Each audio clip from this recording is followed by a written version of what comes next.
Every expert said leave the dry well. The farmer dug 6 more feet and hit water forever. The well went dry in August of 1977. That was the first problem. The second was that every man with a certificate said it was finished. Emmett Pruitt had been working the same 140 acres in Calhoun County, Alabama, since 1958. He was 49 years old. The land sat just north of Route 21, bordered on the west by a long stand of longleaf pine that blocked the afternoon wind in summer and did nothing to stop it in winter. He'd drilled the original well in 1961, 80 feet down, through red clay and shale, into a water table that had held steady for 16 years without complaint. Until August of 1977, when it didn't. The first sign was the pump drawing air. Emmett heard it on a Tuesday morning, a hollow sputtering sound where there should have been pressure. He shut it off, checked the pressure gauge, 14 pounds per square inch, then nothing. He walked to the wellhead and stood there in the heat, listening. The kind of August that settled into the ground and didn't leave. Dry grass crunching underfoot, the smell of hot red clay baking in the sun. He pulled the pump rod the next day. The water table had dropped. He could see it with a drop line and a flashlight. The bottom of the usable column sat at 76 feet, 4 feet above the pump intake. The well had effectively ended, not catastrophically, just quietly, the way things end in a drought year. Emmett drove into Anniston that Friday, stopped at the county extension office on Layton Avenue, talked to a soil and water specialist named Gerald Fitch, who had been with the Alabama Cooperative Extension Service for 9 years. Fitch looked at the well log Emmett brought in, measured the aquifer depth estimates against the drought data for Calhoun County, said the regional water table had dropped 8 feet in 18 months, said it was unlikely to recover to 1961 levels, said Emmett had 2 options: drill a new well elsewhere on the property or run a line from the county water system. County water would cost $4,200 to connect, plus $18 per month in service fees, on top of the $7,800 he still owed on the equipment note from buying a used John Deere 4020 in the spring. Emmett thanked Fitch and drove home. He spent the rest of August hauling water. 2 250-gallon poly tanks on a trailer behind the Deere, filled at a neighbor's pond 3/4 of a mile east. Took 40 minutes each trip. He made the trip twice a day. That was 80 minutes of hauling to keep the house and the 8 head of cattle watered. He kept a tally on a notepad in the barn. By the end of August, he had logged 42 trips. The drought held through September. A neighbor 3 miles south, Ray Tollison, had drilled a new well in May before the water table dropped. Paid $3,600 for 95 feet of new casing and a submersible pump. He told Emmett at the feed store in Piedmont that he'd been lucky with the timing. Said a new well on Emmett's side of the county would cost more now, closer to $4,000 depending on depth. Emmett didn't have $4,000, not in one place. He had $840 in a checking account at First National Bank in Anniston and about $2,100 in a savings account he'd been building since 1972. Total liquid, $2,940. The equipment note required $270 per month. He had payments due through March of 1981. A well driller named Tom Bickett came out in late September. Bickett Well Service, out of Jacksonville, Alabama. Tom Bickett had been drilling in Calhoun and Cleburne counties for 22 years. He walked the property with Emmett for about 45 minutes, checking soil transitions and the lay of the land near the old creek bed on the north end. He tapped the wellhead cap with his boot, said the 80-foot well was done, said the formation below 80 feet was dense shale with low yield potential in that location, said Emmett would need to move the drill site 200 feet northeast to get into better formation, estimated $3,800 to $4,200 for the new well, depending on depth required, Emmett asked about going deeper in the existing well. Bickett said it wasn't worth it. Said the shale layer below 80 feet would give maybe 1 gallon per minute if he broke through to the next formation. Said domestic use required 3 to 5 gallons per minute minimum. Said even if he hit water, it wouldn't be enough. Said the existing well bore was the wrong location. He left his card on the truck's tailgate and drove off down the gravel road. Emmett stood at the wellhead for a while after Bickett left. The afternoon had gone gray, and the longleaf pines were moving in a breeze that had come up from the south. He walked back to the house and sat at the kitchen table. Made a list. Water costs per month at current hauling rate. Roughly $0 but 40 hours of labor. New well cost $3,800 minimum. County water hookup $4,200 plus monthly fees. Going deeper in the existing well, not recommended by anyone. He folded the list and put it in his shirt pocket. His wife Dorothy had been quiet during most of September. She didn't say much about the water situation. She carried her own 5-gallon jugs from the trailer tanks to the house for cooking and washing up. Did it without being asked, didn't complain about it. That silence had weight. By October, Emmett had made 79 hauling trips since the well went dry. He'd worn a groove in the grass between the barn and the gate.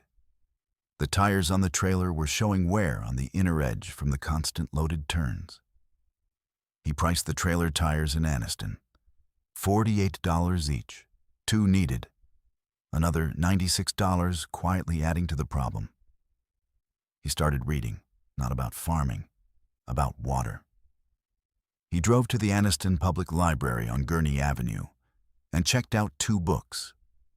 A USGS groundwater survey, published in 1969, covering East Alabama geology, and a state publication on domestic well construction from 1974. He read both at the kitchen table over 3 evenings in October, with a yellow legal pad beside him for notes. What he found didn't match what Tom Bickett had told him. Not exactly. The USGS survey showed Calhoun County sitting over 2 distinct aquifer systems. The shallow system, the one his 80-foot well tapped, ran through weathered rock and clay. That system had dropped in the drought. But below it, starting between 90 and 110 feet depending on location, the survey showed fractured limestone formations, secondary porosity, the kind of formation that held water differently, not in a uniform table but in fractures and voids. The survey noted domestic yields in that formation of 2 to 8 gallons per minute in favorable locations. The key word was favorable. Bickett had said the shale layer below 80 feet was dense and low yield. That was possible. But the USGS survey showed fractured limestone below the shale transition in Emmett's general area. Not guaranteed, but possible.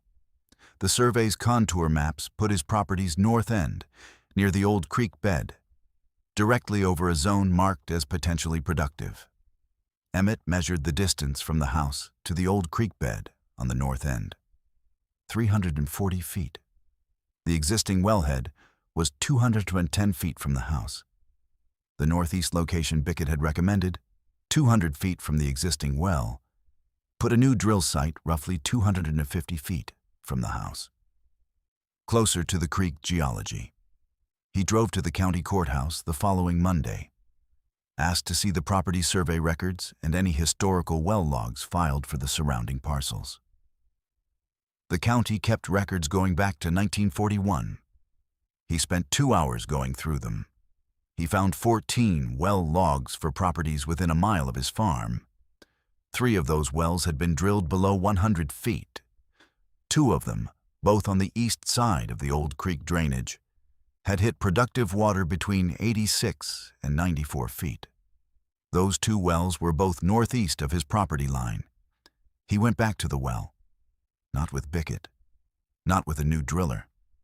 By himself, with a rented hydraulic hammer and a 4-inch steel bit he borrowed from Clint Hadaway, who ran a small equipment yard outside Oxford. Cost $45 for the weekend rental. Clint told him the bit was worn and wouldn't hold an edge past 10 feet of hard shale. Emmett said that was fine.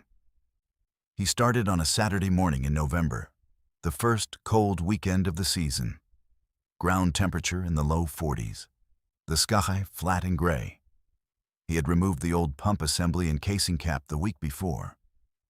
The well bore sat open at 80 feet with 4 feet of water standing in it. He rigged the hydraulic hammer to the back of the 40-20, ran the hydraulic lines off the tractor's remote circuit, and began deepening the existing bore. The shale broke hard at first. He advanced 2 feet in the first 3 hours, then 1 foot, then 8 inches in 90 minutes as the formation tightened. By noon he was at 83 feet, and the progress had slowed to 4 inches per hour. He stopped for lunch, came back, kept going. By 3 in the afternoon he was at 84 feet. The bit was dull. He could hear it chattering against the formation instead of cutting. He pulled the string, cleaned the bit face with a wire brush, coated the cutting edges with boron paste from a tube in his toolbox. Went back down. At 85 feet, the formation changed sound. He noticed it first through the vibration in the hydraulic lines, then in the way the tractor labored, less resistance. The note of the hammer shifted from a sharp crack to something slightly hollow. He stopped, pulled the string, lowered a weighted plumb line to the bottom, felt what was there. The bore had opened into a void, not large, maybe 8 inches across at the bottom, but a void.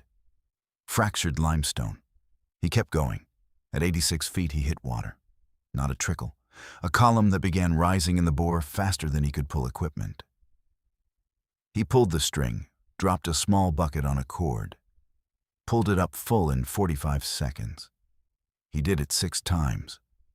The water level in the bore was rising each time he pulled the bucket. By the 6th pull, the water was standing at 83 feet, 3 feet higher than the old water table. He sat on the tailgate of the 40-20 in the cold afternoon and didn't say anything for a while. He drove to Anniston the following Monday, went back to the extension office. Gerald Fitch was in. Emmett told him what he'd found. Fitch asked what the yield looked like. Emmett told him about the bucket tests, the rising water column, the fractured limestone formation. Fitch was quiet for a moment. Said he wasn't a well drilling specialist. Said he'd been wrong about the formation potential. Said Emmett should get a proper pump test done to measure the actual yield before rebuilding the assembly. He got the pump test done.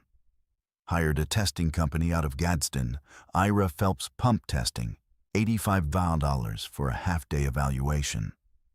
Phelps drove out on a Wednesday, ran a 6-hour pumping test at 3 gallons per minute, measured drawdown and recovery. His report gave a sustained yield estimate of 4.2 gallons per minute, well above the domestic threshold. Enough for the house, the cattle, the garden, and a pressure tank reserve. Tom Bickett heard about it at some point in the spring. He didn't call Emmett, didn't stop by. But Ray Tollison mentioned at the feed store that Bickett had asked about the Pruitt well, specifically asked what depth Emmett had found the water at. Tollison hadn't known the details. Emmett installed a new submersible pump in February 1978. A Gould's 3-inch unit, 1.2 horsepower, rated for 5 gallons per minute. It cost $340. He poured a new concrete wellhead cap himself, sealed the bore from 80 to 86 feet with bentonite grout to prevent contamination. The total cost of the deepening, the pump test, the new pump, and the casing, $583. He paid it from the savings account and still had $1,517 left. The county water hookup would have cost $4,200. Dorothy turned the kitchen tap on the first morning after the pump was running, stood there with her hand under it for a long moment. Didn't say anything. Turned it off. Went back to making breakfast. The well held through the summer of 1978. The region stayed dry that year, drier than 1977 in some months. The shallow aquifer that had failed the first time dropped further across the county. Ray Tollison's new well, drilled into the same shallow formation at 95 feet northeast of Emmett's farm, started showing low pressure by July. Tollison called the county about connecting to the municipal system. Emmett's well produced 4.1 gallons per minute in July 1978 and 4.0 gallons per minute in August, both measured with a flow bucket and a stopwatch. The fractured limestone formation didn't behave like the shallow table, didn't drain the same way, held differently. In 1979, Emmett's nephew Russell came down from Birmingham to help with fencing on the north end of the property. Russell was 26, worked construction, knew enough about equipment to be useful. He noticed the wellhead while they were running posts near it. Asked Emmett about it. Emmett told him the full story.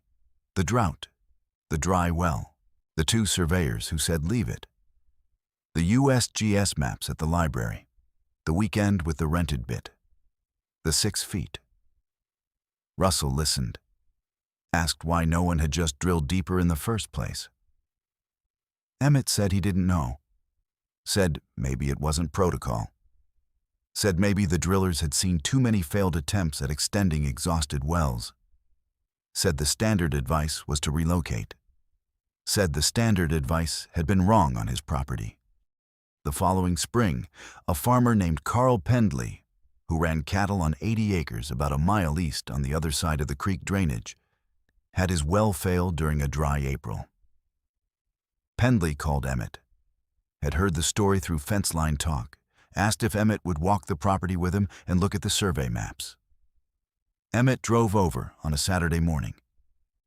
They spent 2 hours comparing Pendley's well log against the USGS maps and the county records Emmett had copied at the courthouse. The geology on Pendley's east field matched the fractured zone. Pendley's well sat at 72 feet in the shallow formation. The limestone transition appeared to start between 80 and 88 feet, based on the adjacent well logs. Pendley called Tom Bickett. Bickett recommended a new well site, new bore, $3,900 estimate.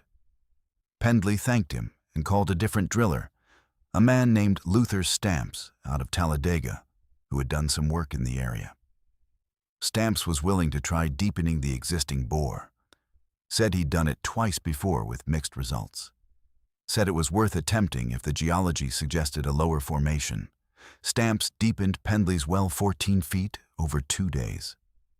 Hit productive fractured limestone at 83 feet. Yield test came back at 3.6 gallons per minute.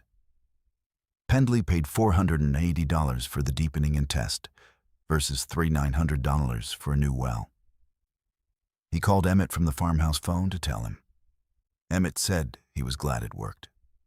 By the mid-1980s, 4 other farms in the area had used the same approach. Not because of any publication or extension service recommendation, Emmett hadn't written anything down for public use. But the word moved the way it always moved in those counties. Feed store conversations, fence lines, the slow accumulation of what worked. Gerald Fitch retired from the Extension Service in 1986. In his last year, he gave a presentation at the county agricultural meeting in Anniston.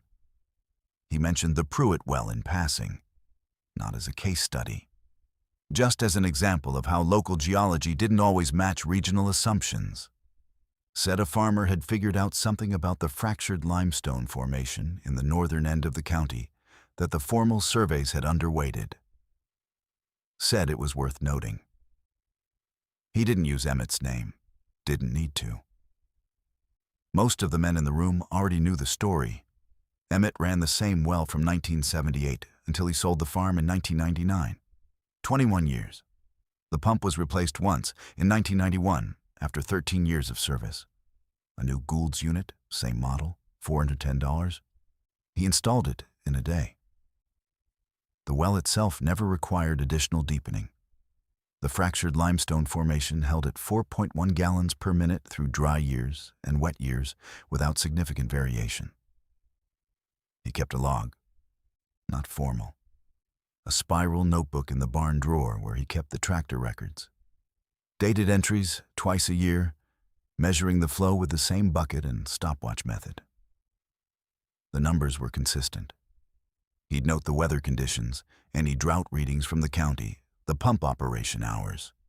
21 years of entries, 42 measurements. The last entry was October 1999. He wrote, well at 86 feet. Flow, 4.2 GPM. Pump running clean. Sold property to Dale and Lorene Whitfield of Anniston on November 4th. The Whitfields found the notebook in the barn drawer when they were cleaning out the building the following spring. They didn't know what it was at first. Then they realized. Called Emmett at his new place in Oxford. Asked him about the well, about the log, about what the numbers meant. He explained it to them on the phone. Told them to keep measuring it the same way. Said the bit and the borrowed hydraulic hammer had cost $45 for a weekend. Said the 6 feet had made the difference. The Whitfields kept the notebook. Added their own entries in different handwriting below Emmett's last line. They called Emmett twice over the next several years with questions about the pump and the wellhead. He drove past the property on a Sunday afternoon in 2006. The longleaf pines were still on the west side. The wellhead cap was still there, the gray concrete he'd poured in February 1978, sitting in the grass north of the barn. He didn't stop. The well ran for 27 years on a 6-foot bet nobody else thought worth making. It outlasted the drought, the doubters, the driller's estimate, and the extension office's advice. Still producing water from fractured limestone 86 feet down in Calhoun County, Alabama. Still working.